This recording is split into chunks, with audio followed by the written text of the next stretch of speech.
আপনি আপনার বয়ফ্রেন্ডের জন্য অনেক সময় বসে থেকে মনের ভিতরে যে রাগ জমে আছে, আপনি আপনার বয়ফ্রেন্ডকে কিছু বলতে পারছেন না।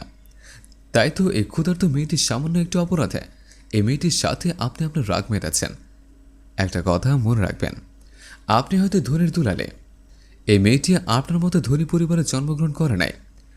যদি আপনার মতো ধনী পরিবারে মেয়েটির জন্ম হতো, আপনার রেখে যাওয়া বার্গার খাওয়া তো দূরের কথা, ছুঁয়েও দেখত না। একবার ভেবে দেখুন, এই মেয়েটি যে ঘরে জন্মগ্রহণ করেছে, সেই ঘরে যদি আপনি জন্ম নিতেন, তাহলে আপনি কি করতেন? আপনিও এই মেয়েটির মতোই মানুষের দ্বারে দ্বারে হাত পাততে হতো পেটের ক্ষুধা নিবারণ করার জন্য। আসলে আমরা বাস্তবতাকে কখনোই সামনে আনতে চাই না। আমরা কখনোই চিন্তা করি না আমাদের পাশের লোকটি কিভাবে বেঁচে আছে, তিনবেলা খেতে পারছে নাকি না খেয়ে আছে। আমরা সবাই যার যার সুখ শান্তি নিয়ে ব্যস্ত থাকি।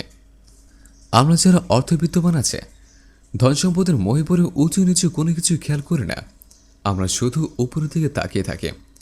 আমাদেরকেও ভেবে দেখতে হবে, আমাদের নিচেও অনেক মানুষ আছে যারা আমাদের দিকে তাকিয়ে থাকে।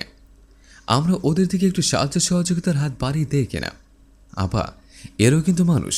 একটা কথা মনে রাখবেন, সবার উপরে মনুষ্যত্ব, তাহার উপরে নয়। রাজুর কথা শুনে সুমি মাথা নিচু করে পারুলের মাথায় হাত রেখে বললেন,